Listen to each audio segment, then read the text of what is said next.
Live mula sa CLTV 36 Studio. CLTV 36 News. Maya Pabengi, Pampanga, magandang gabi, Central Luzon. Ako po si JM De Jesus at oras na para sa mga maiinit na balitang Central Luzon ngayong Lunes, September 1. Construction firm ng pamilya Gonzales nakakuha ng 3 flood control projects noong 2023 hanggang 2024 ayon sa datos ng gobyerno. 75 million pesos na halaga ng hinihinalang shabu nasamsam sa Clark Freeport.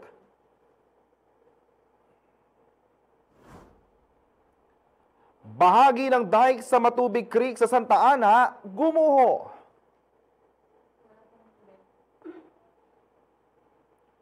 Upcycled na upuan, handog ng Project Malu, Lunes malinis sa mga paaralan. At Hyundai Staria, your next level family and business van.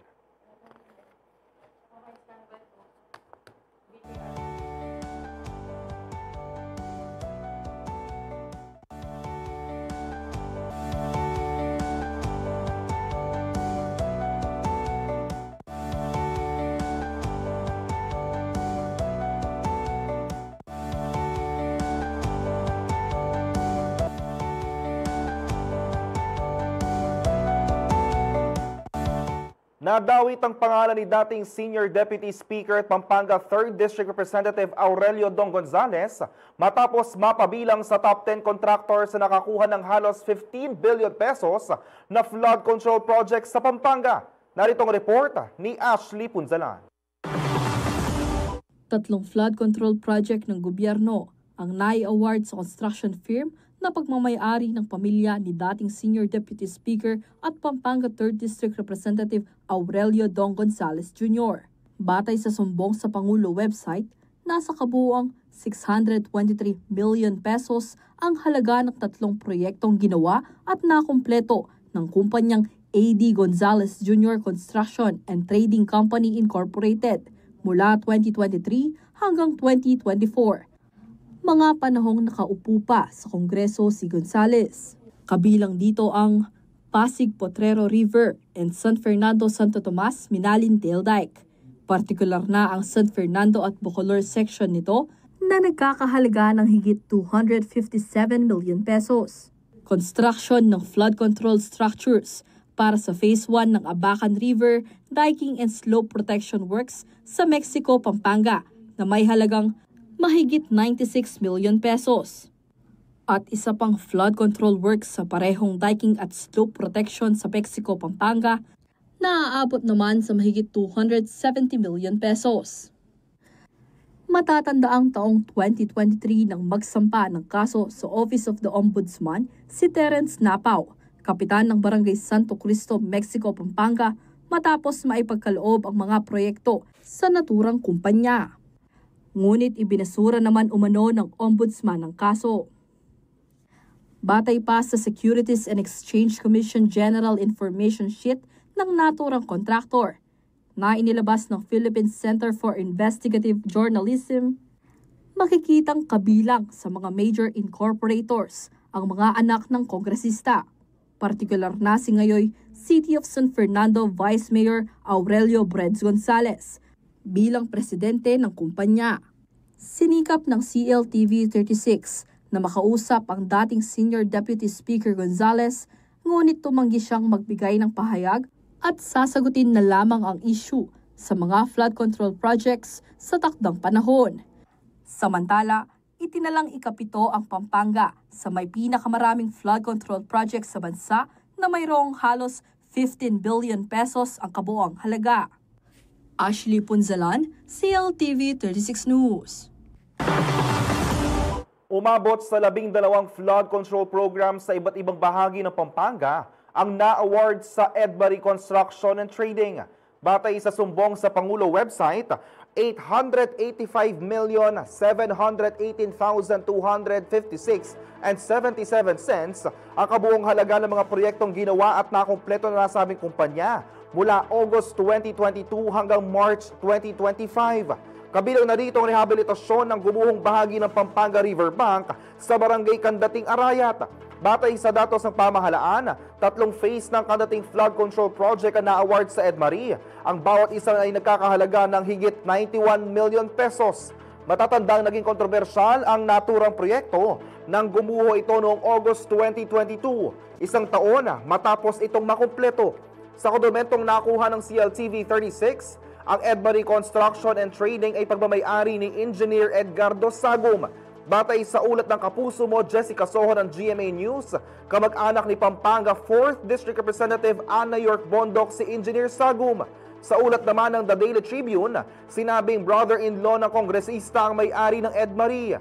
Nagpaabot na ng mensahe ang CLTV 36 News kay Representative Ana York Bondoc Sagum para mahingi ang kanyang panig sa naturang usapin.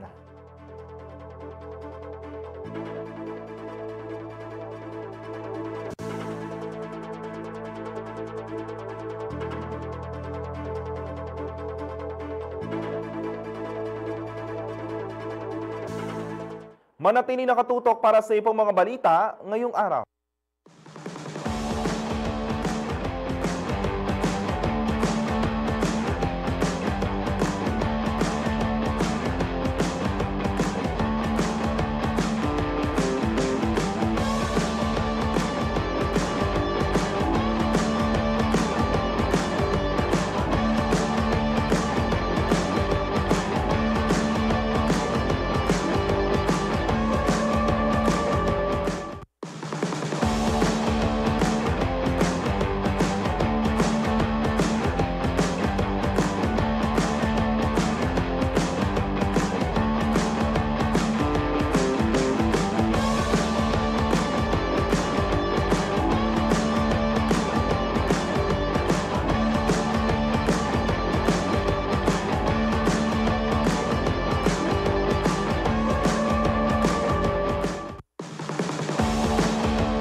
Nagbabalik ang CLTV 36 News. Pinatawan ng cease and desist order ang isang care facility sa Subic dahil umano sa pang-aabuso at yung paglabag.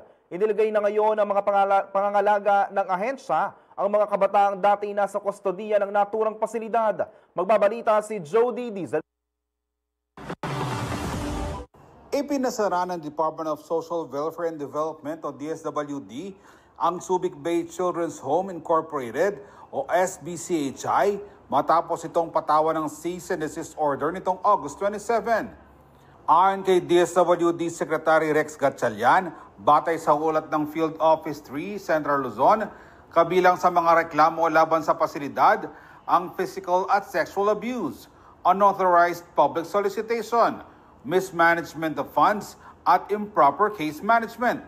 Natukoy rin na hindi sumusunod ang SBCHI sa mga umiiral na requirement para sa registration, license to operate at accreditation standards. Sa ilalim ng cease and desist order, tigil operasyon ng pasilidad sa loob ng 30 araw habang isinasagawa ang mas malalim na investigasyon. Kasama rito ang posibleng preventive suspension, pagtanggal ng mga staff na dawit sa umano'y pang-aabuso at pagsasampa ng mga kaukulang kaso. Kailangan ding itama ng pasilidad ang mga nakitang paglabag kabilang ang kondisyon ng kanilang mga gusali. Obligado ring magsumite ng sworn undertaking ang mga tauhan ng SBCHI para tiyaking igagalang at poprotektahan ang karapatan ng mga bata alinsunod sa lokal at international na pamantayan, kumbensyon at batas. Tiniyak ng kalihim na magpapatupad ang kagawaran ng mas mahigpit na monitoring sa mga SWDA at nararapat na pagsusuri bago muling makapag-issue ng Certificate of Registration, License to Operate at Accreditation. Sa ngayon, nasa pangangalaga na ng DSWD Region 3 ang mga sinagip na bata mula sa pasilidad at iginiit ng kalihim na mananatiling prioridad ang kanilang interes at kapakanan. Ako si Jody Diesel Mercado para sa CLTV 36 News. Samantala, hindi lang isang beses kundi 3 beses umano sa isang buwan kung magkasino ang dating hepe ng Bulacan First Engineering District Office na si Engineer Henry Alcantara. Sa pagsisiyasat ng Senate Blue Committee or Senate Blue Ribbon Committee sa mga maanumalyang flood control project, inamin ng opisyal ng gobyerno na nakakasama niya rin sa pagsusugalang silibak sa pwesto na si District Engineer Bryce Hernandez. Tinanggal sa pwesto si Hernandez matapos personal na sitahin ni Pangulong Ferdinand Marcos Jr. ang umunay palpak na flood control project sa Kalumpit, Bulacan. Batay sa Memorandum Circular No. 8 na may petsang August 28, 2001 at pirmado ni dating Pangulong Gloria Macapagal Arroyo, mahigpit na pinagbabawal ang pagpapasok ng mga empleyado ng gobyerno sa mga pasugalan gaya ng kasino. Considering that you are government officials, paano kayo nakakapasok sa kasino? Lalo to si Bryce Hernandez, sinabi ni Senator Lacson, tila matakaw sa pera. Pag magpataya daw to, Mr. Chair, isang taya, 5 milyon, parang baliw, hindi natatakot. I mean, walang kaba-kaba. Do you confirm or deny, Mr. Alcantara, Engineer? Your Honor, hindi ko po alam kung magkano tinataya niya dahil hindi naman po kami magkasama sa table. Inamin ko po, ako po'y nakapasok sa casino, Your Honor. Hindi po honor, pang ilang beses, hindi kayo regular, pero naglalaro kayo, kasama po siya. Minsan po kasama, minsan po hindi. So nagkakasino po kayo? Inamin ko po, Your Honor, Mr. Chair. So sa inyong paglalaro, bukod doon, yung lifestyle, balita ko nga, sana pag dumating si Bryce Hernandez, Mr. Chair, pag-issue nyo na po siguro ng wala pares, ay mga ilang beses ko kayo naglalaro sa isang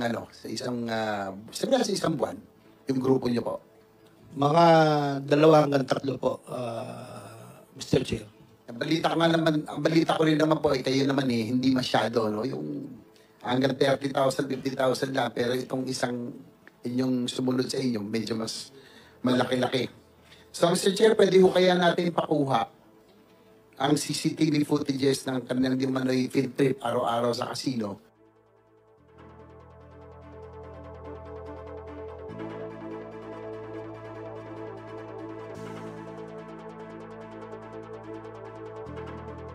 Aharang ng mga otoridad ang pagpasok ng shipment ng hinihinalang shabu sa Clark Freeport Zone itong linggo. Galing raw sa bansang Mexico ang kontrabando na nagkakahalaga ng mahigit 75 million pesos. Narito ang balita. Matagumpay na napigilan ng pinangsamang puwersa ng mga otoridad ang pagpasok ng malaking shipment ng hinihinalang shabu sa Clark Freeport Zone, Pampanga nitong linggo, August 31. Batay sa ulat, 75,072,000 pesos na halaga ng suspected shabu ang nakumpiska ng Joint Airport Interdiction Operation ng Bureau of Customs at Clark Interagency Drug Interdiction Task Group o CRK-IADITG na pinangunahan ng Philippine Drug Enforcement Agency o PDEA Region 3. Ayon sa mga otoridad, mag-aalas 5:30 ng hapon nang maharang isang kahinahinalang parcel na idineklarang industrial water chiller mula sa bansang Mexico at nakakonsign sa isang address sa Cainta, Rizal. Nang inspeksyonin, tumambad sa mga operatiba ang 11.04 kilograms ng di-umano'y shabu na nakatago sa loob ng kargamento. Naaresto sa operasyon ang dalawang suspect na kinilalang sina alias Dex, 52 taong gulang at taga Cebu, at alias Maka, 54 anyos mula Tarlac. Naharap sila sa kasong paglabag sa Section 4, 11 at 20, Article 2 ng RA 9165 o Comprehensive Dangerous Drugs Act of 2002. Na-recover din sa mga salarin ang mga non-drug evidence tulad ng identification documents, mobile phone, sasakyan at iba pang dokumento na may kaugnayan sa tangkang pamumumuslit ng droga. Isinagawa ang naturang operasyon katuwang ang PDEA Pampanga Provincial Office, National Bureau of Investigation Pampanga District Office, PNP Aviation Security Unit 3, PNP Drug Enforcement Group, Mabalacat City Police Station, at Bureau of Customs, Customs Anti-Illegal Drug Task Force, Port of Clark. Kinumpirma naman ng PDEA Region 3 na sasailalim sa laboratory test ang nakumpiskang hinihinalang droga habang nasa kustodiya na rin nila ang mga suspect. Samantala, ayon sa ahensya, patuloy nilang palalakasin ang mga operasyon alinsunod sa tinaguriang whole of nation approach ng bagong Pilipinas campaign ni President Ferdinand Marcos Jr. laban sa ipinagbabawal na gamot. Ako si Jody Dizon Mercado para sa CLTV 36 News. Manatili nakatutok para sa iba pang mga balita ngayong araw.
Nagbabalik ang CLTV 36 News.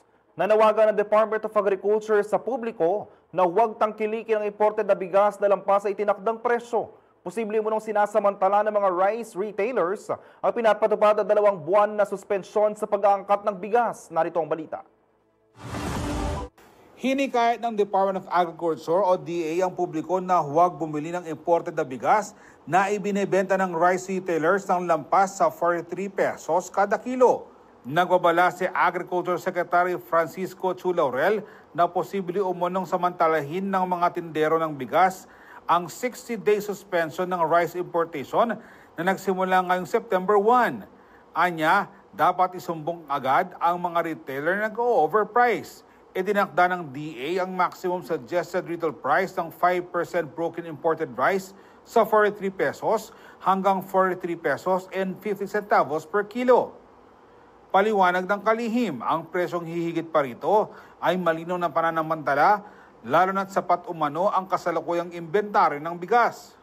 Batay sa tala ng Bureau of Plant Industry, umabot sa 2.67 million metric tons ang inangkat na bigas. Kaugnay nito, tiniyak ng kagawaran na patuloy ang kanilang kagbantay sa mga palengke sa buong bansa upang mapanatiling patas at makatwiran ng presyuhan ng bigas habang epektibo ang suspensyon sa pag-aangkat.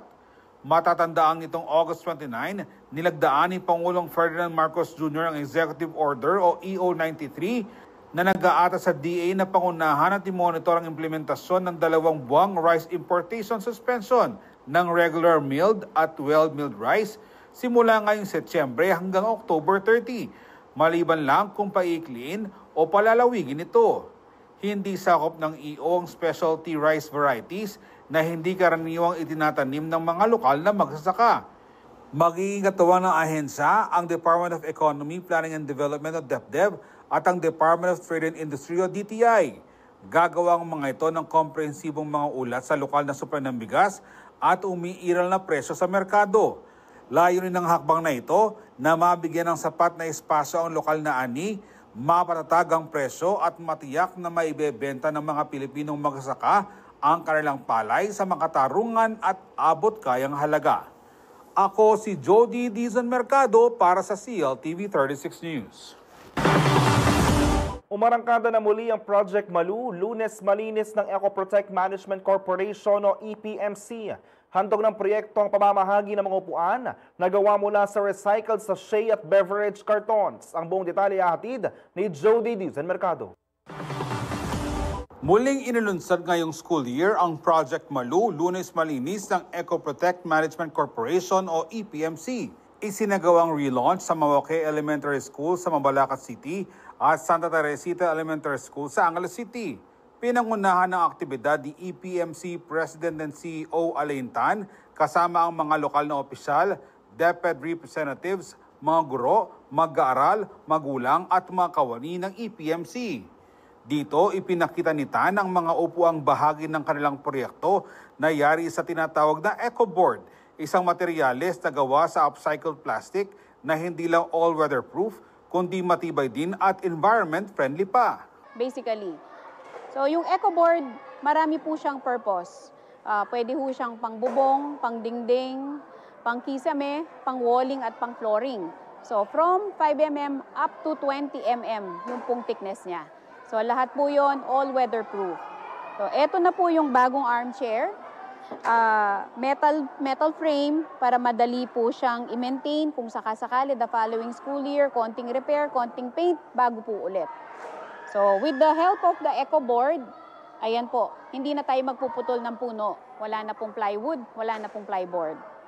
Ito na po ang bagong produkto. Ayon naman sa DepEd officials, pangkalahatan ng benepisyo ng programa dahil bukod sa mabuting epekto nito sa kalikasan, nagkakaroon din ng dagdag na gamit ang mga paaralan at higit sa lahat na ituturo ng proyekto sa mga estudyanteng disiplina sa wastong pamamahala ng basura. Ito ay holistic na approach sa ating mga problema. Environment friendly na siya, tapos yung mga bata matututo rin na mag-gather ng kanilang mga basura para gawing kapaki-pakinabang na upuan na idodonate naman ng EcoProtect para sa ating mga schools. Mahalaga po ang proyektong Project Malu kasi isa po siyang paraan po, no, para mabawasan po ang mga basura na minsan po ito po yung naging dahilan ng pagbaha, no? Pero ngayon po mapapagkinabangan na po ngayon ng mga mag-aaral dahil may mga proyekto po ng EcoProtect, no, na produce po sila ng mga upuan na gawa po sa plastic at mga lamesa na gawa din po sa plastic na kinakailangan din po ng mga gamit po sa pag-aaral. Kaugnay nito, suportado rin ng mga lokal na opisyal ang Project Malu na nangako rin ng mahakbang sa ikatatagumpay ng inisyatiba upang makinabang ang mas maraming paaralan at komunidad. Yes, alam niyo po, ang isang proyekto or program ay hindi lang sa simula, no? Dapat continuous yan, no? Continuous with the partnership ng local government unit ng Mabalacat City. I'm giving our pledge of commitment sa EcoProtect at sa lahat po ng kanilang pamunuan na itong klaseng programa na ito ay dapat magtuloy-tuloy. In terms sa mga kailangan nila, halimbawa yung mga metals, yung mga kagamitan, hindi lang sa mga eskwela, pati sa ating syudad na Mabalacat, ay baka may turnover natin sa kanila, tapos on their part, gagawin nilang something useful na magagamit po ng ating mga estudyante. Marami na po sa bini, kaya ka namin malende, kasi kung mapapasa nito bayaran namin po, at kay council po, igawan namin po kanini, siguro, integrate tayo po, institutionalize tayo po, gawan namin po ordinansa, na dito po, kaining city, kumbaga, pati ng barangay, na po ka ng eskwela, pati po barangay, at mangulek paalala po, para po, at dami pong ibig. Samantala, doble saya naman ang relaunch ng Lunes Malinis dahil sa suporta ng celebrity couple na Julie Ver o ang tambalan ng artisang sina Julie Ann San Jose at Traver Cruz. Si San Jose ay ang umawit ng project jingle ng EcoProtect.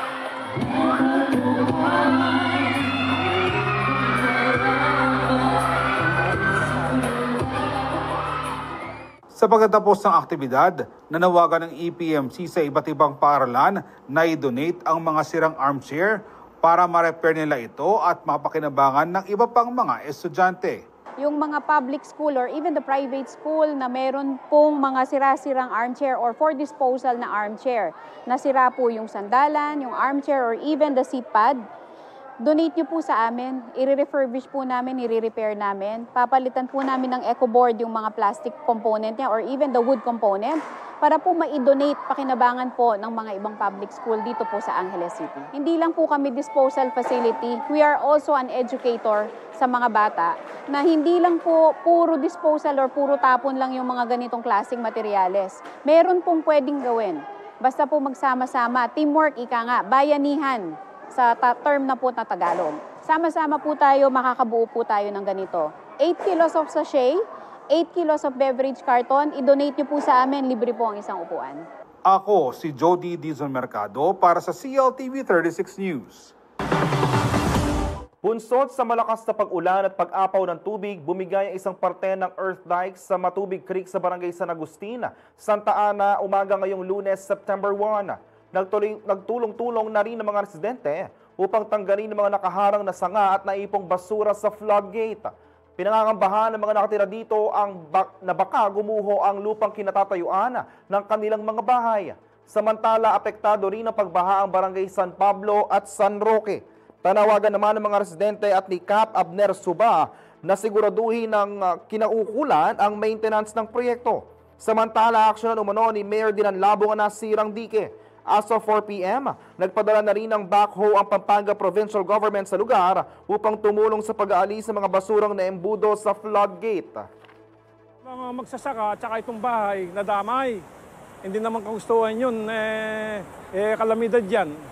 Kaya nagmula kanina ng madaling araw, yung mga tao dito, volunteer, inaalis nila yung bara. Kasi may perkita ng problema kasi balang ba may babarin suwal kaya yung fertilizer. Nung pwede mo sana, then possible yung fertil, dapat itong mumura na, dapat lakaudan na lang, nung ninuman ni Manny Bala Kenny. Kasi naman makaya sa kaya kami manungkulin yung kanyang gobyerno, kaya lakabdeden Kenny yun. Dapat kailangan tulang mag-maintenance Kenny. Problema niyan talaga yun, kalupa na kami, Kining Tarandul Kenny, may pero isula rin yung Hortelano Kenny. Dapat nating aksyonan itong nabutas na protection para hindi tuloy-tuloy na ganyan kasi maraming masisira. At after na nakita natin ang problema, so yung mga delikado mula sa San Pablo, San Roque, hanggang dito, yung mga protection na dapat bigyan ng solusyon. At kung pwedeng ma-realign yung mga hindi kailangan bigyan ng protection.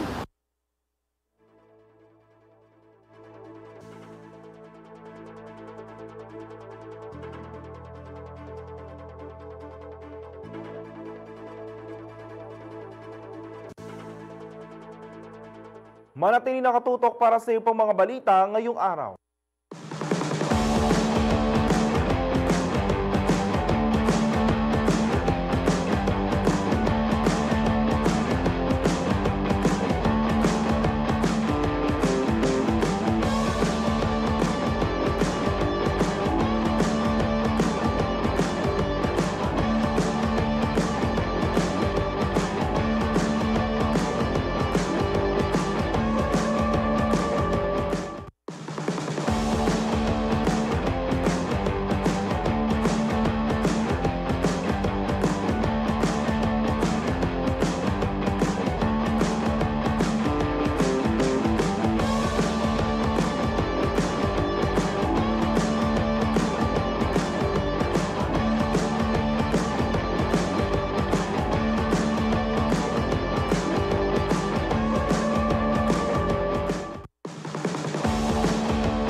Kabalen, Burmans na at dito sa Santa Rita, Pampanga, matatagpuan ang isang hidden gem na literal na nagpakutitap sa mahabang Christmas season ng Pampanga.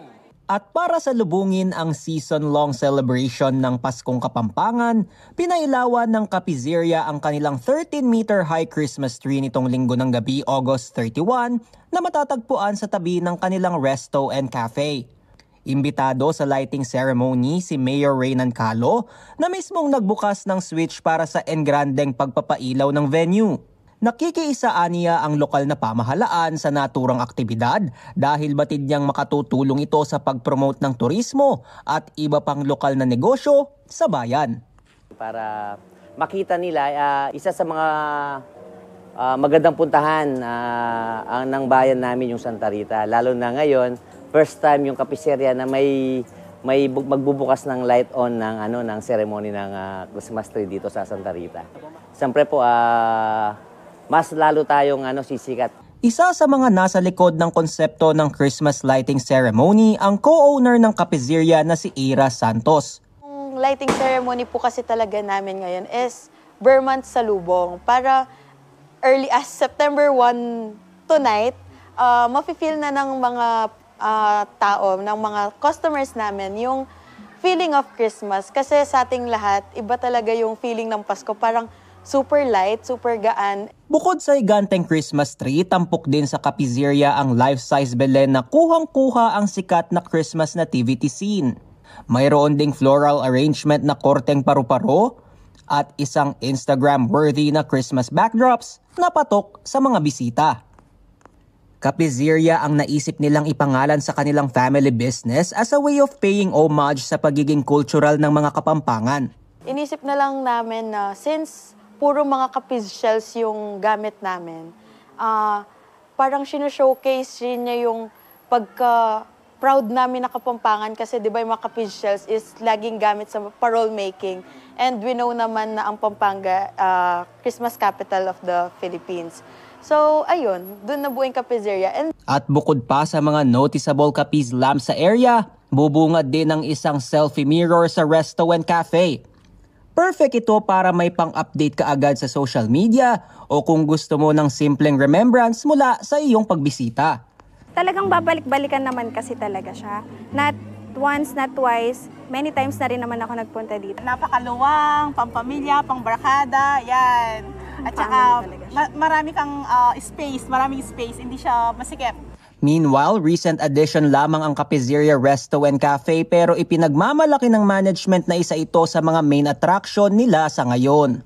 Actually, nag-start po yan is parang bilang Kapampangan po kasi alam naman na mahilig magluto, mahilig din kumain, ganon. So, kami kasing family is super hilig din namin magluto at kumain. So, naisip namin na bakit hindi namin start sa mga sarili namin na recipes, gano'n. So, yung Resto and Cafe is binubuo lang po talaga ng sarili naming recipes magpapamilya. Tapos, in-start po namin yon na hindi naman po namin in-expect na ganyan, pipilahan, gano'n. And so far, maganda naman po yung reviews na sarap daw po yung pagkain, tapos affordable, gano'n. And magandang araw po yung place. At sa bawat sulok nga ng lugar, ramdam ang maaliwalas at relaxing na ambience na siyang pangunahing hatid ng Kapizeria sa kanilang mga guests. Pang-Kapampangan talaga. Kasi alam mo naman yung mga Kapampangan, di ba? Talagang nakilala sila sa pagluluto. Siyempre ako gusto ko yung pasta aliganya, yan, tsaka yung signature chocolate. Yes. Kung na-enjoy mo na ang kanilang cafe at mga signature dish, pwede ring mag-relax sa kanilang pool area o sa malawak na open spaces. At dahil nga total relaxation ang kanilang peg, narito tayo ngayon sa resort area ng Kapizeria kung saan ipina-experience nila sa atin ang calming vibes ng kanilang cascading waterfall effect na matatagpuan dito sa kanilang swimming pool. Ang pool area ng Kapizeria ay idinisenyo para sa mga gustong mag-relax sa tahimik at preskong ambience habang pinagmamasdan ang ganda ng paligid. May mga villa rin na handog ang Kapizeria na perfect para sa staycation at private relaxation ng pamilya o barkada, lalo na ngayong ramdam na ang lamig ng Christmas season. Para naman sa kanilang mga outdoorsy clients, may enjoy dito ang kanilang open areas na para naman sa mga gustong mag-unwind habang dinadama ang malamig na simoy ng hangin. Okay, sa open grounds po, yun yung mostly ginagamit for garden weddings, tapos yung mga live bands, mga rave parties, at saka yung iba po na gusto na outdoor yung events nila. At syempre, para sa complete package, tampok din sa loob ng compound ang kanilang events place na kayang mag-accommodate ng hanggang 300 katao. Perfect para sa mga debut, kasal, o iba pang espesyal na okasyon. Samantala, kumpiyansa raw ang Kapizirya na nakatutulong sila sa turismo ng Santa Rita batay sa mga positive feedback na kanilang natatanggap through recommendations and social media. Para kay Santos, nakakataba ng puso na makita ang kanilang family enterprise na dahilan para mas makilala ang Santa Rita bilang destinasyon ng pahinga at relaxation. Ako kapag kunyari may mga clients na, may mga customers na yung makaka-small talk mo, gano'n, tapos itatanong mo kung saan nila nakita, gano'n, tapos sasabihin nila, kinwento daw or nakita daw nila social media. And then ang dami magsasabi na, may ganito pala sa Santa Rita. Like, yun palang super nakakataba na ng puso na pagpasok daw nila dito is, hala, ganito pala kaganda dito, gano'n na.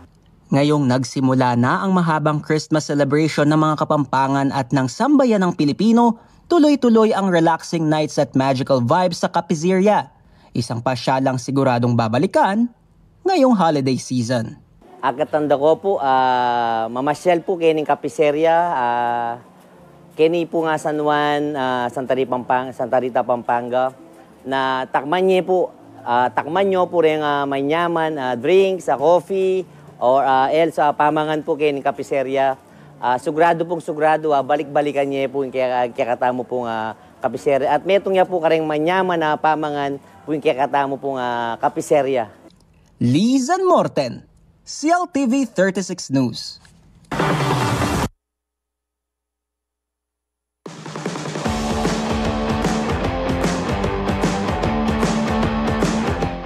Nagbabalik ang CLTV 36 News. Para sa lagay ng panahon, naritong report.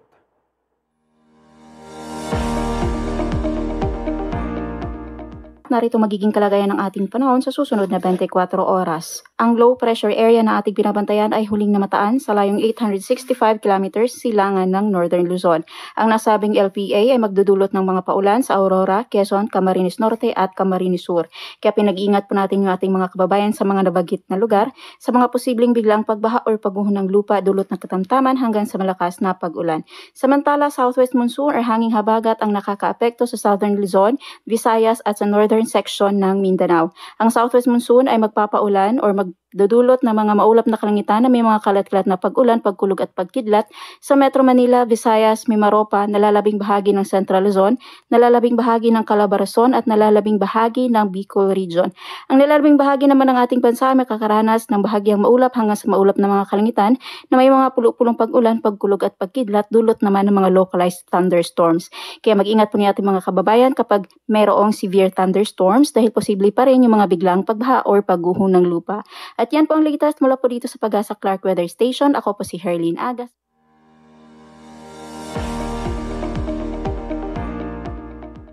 Samantala, time to put on your dancing shoes dahil muling nagbabalik ang sa entablado ang OPM Retro Band Retrospect para sa isang one-night-only reunion concert ngayong September 19.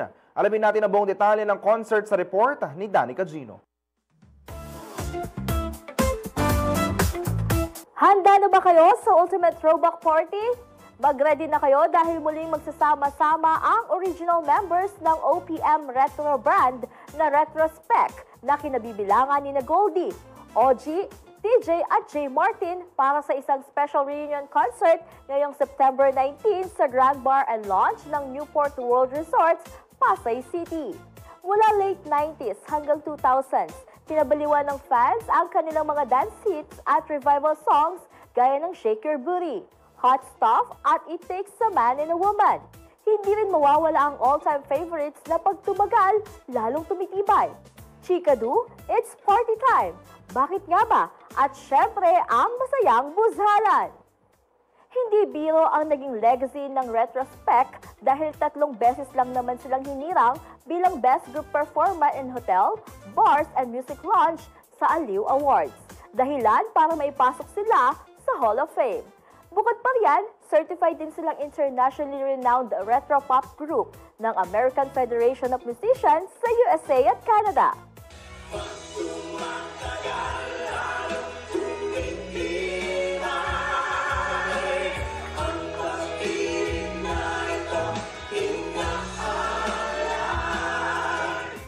Kaya kung miss nyo na ang tugtugan na nagpasayaw sa inyo noon, ito na ang pagkakataon na balikan ang good old days dahil isang gabing puno ng nostalgia at sayawan ang naghihintay sa inyo kasama ang Retrospect.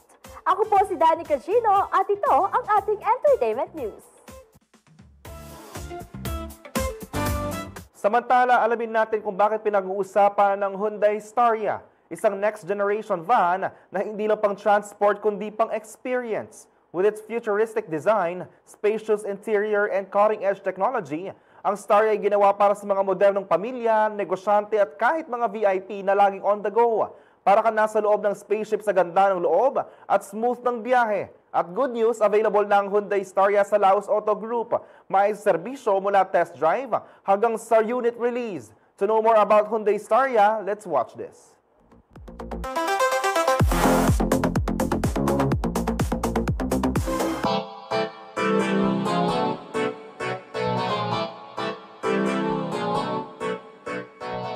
Hello, I'm Robert Darryl, Sales Executive of Hyundai Baliwag. Sa ngayon po, discuss natin ang ating bagong unit which is the Staria 2.2 Premium 8-speed automatic all-wheel drive. So kung mapapansin po natin sa harap, medyo futuristic din po yung kanyang approach. Then mapapansin po natin, meron pong ilaw dito which is the daytime running light. Ito po ang ating signature logo. Then, kanya pong avoidance camera. Yung grill po niya is panoramic design. Then dito rin po sa ating grill sa baba, panoramic design din po siya. Atin po mga sensors, ito rin po. So sa kanya pong ilaw, naka-LED na rin po siya. And wala po siyang fog lamp. Para po sa ating makina, naka 2.2 turbocharged engine na din po tayo. And automatic po na transmission. Then sa all-wheel drive po, mas maganda po yung all-wheel drive kasi po 100% na lahat ng gulong natin is gumagana. Para po sa ating front suspension, naka MacPherson strap na rin po siya. And naka 18-inch na alloy wheels po siya. Then, dahil nga po naka 18-inch alloy wheels po siya, ang ating pong ground clearance is 186. Sa atin pong side mirror, mapapansin po natin, nandito na po yung ating signal light. Meron na rin po tayo na camera para po sa ating 360, tsaka po sa iba niyang features para po dun sa kanyang collision avoidance, sa blind spot assist. Then, ating pong smart entry. Sa kanya naman pong passenger side, tayo po ay naka-powered door lock handle na rin po.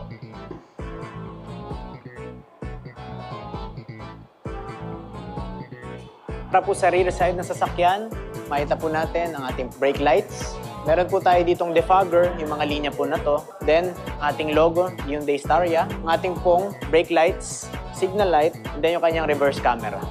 So sa atin pong rear end trunk, naka-automatic na rin po siya. Isang pindot lang po natin, bubukas na po.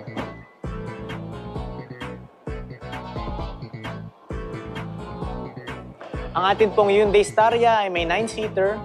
So, fold lang po natin siya para po magamit natin yung likod if ever po na walang uupo. Then yung likod po niya is pwede natin paglagyan ng dalawang balikbayan box or mga luggages po na pwede natin ilagay like groceries or etc. Ang ating pong automatic na rear end trunk is naka-hydraulic assist na rin.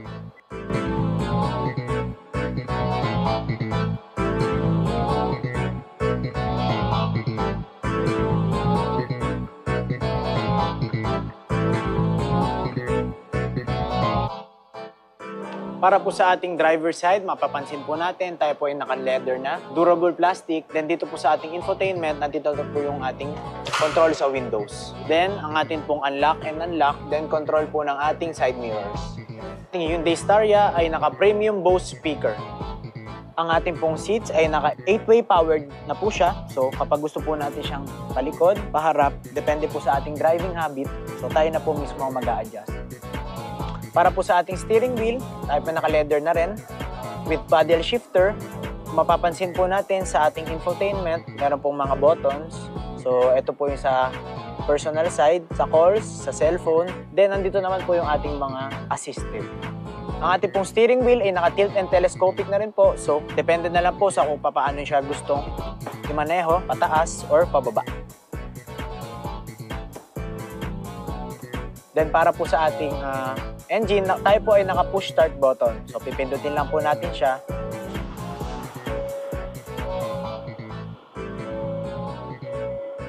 Para po sa ating LCD, tayo po ay naka 6-inch na rin po. So touchscreen din po yan. Para po dito, meron po tayong ventilated seats. So kung gusto po natin na malamig ang upuan, pindutin lang po natin to. Lalamig na po yung upuan ng driver side. So dito naman po sa passenger side. Then kung gusto po natin na mainitan, tanggalin lang po natin ito. Ito po ang pindutin natin. Ang Hyundai Staria ay meron na rin pong reverse camera with 360 na rin po siya. So para po mas maingat po tayo sa ating pagmamaneho.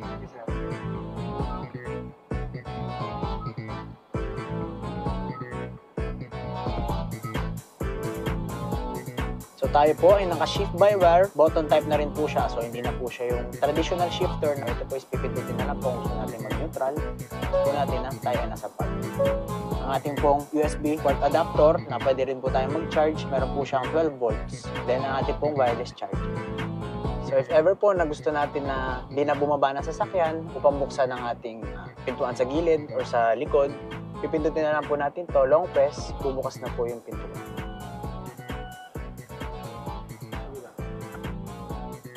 Then, long press lang po ulit para po sumara.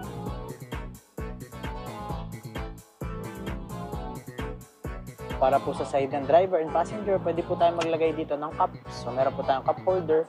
And dito naman po, if ever na meron tayong gustong ilagay na gamit dito, kasya rin naman po siya. Ang Hyundai Staria 2.2 Premium 9-seater ay nagkakahalaga na 2,830,000.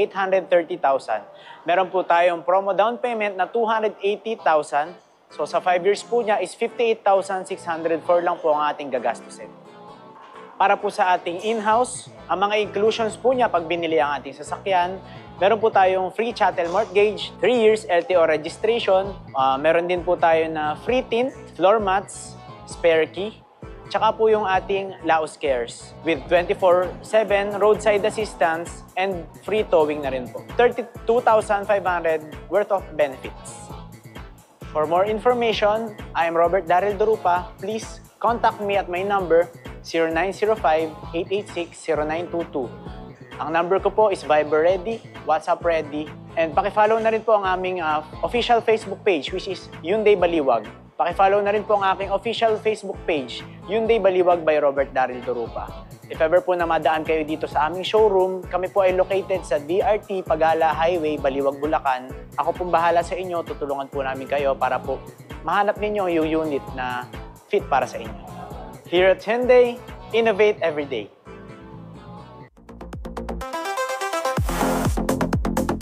At yan ang mga balitang nakalap ngayong araw. Kasama ang buong pwersa ng CLTV News and Current Affairs, ako po si JM De Jesus. Maraming salamat po.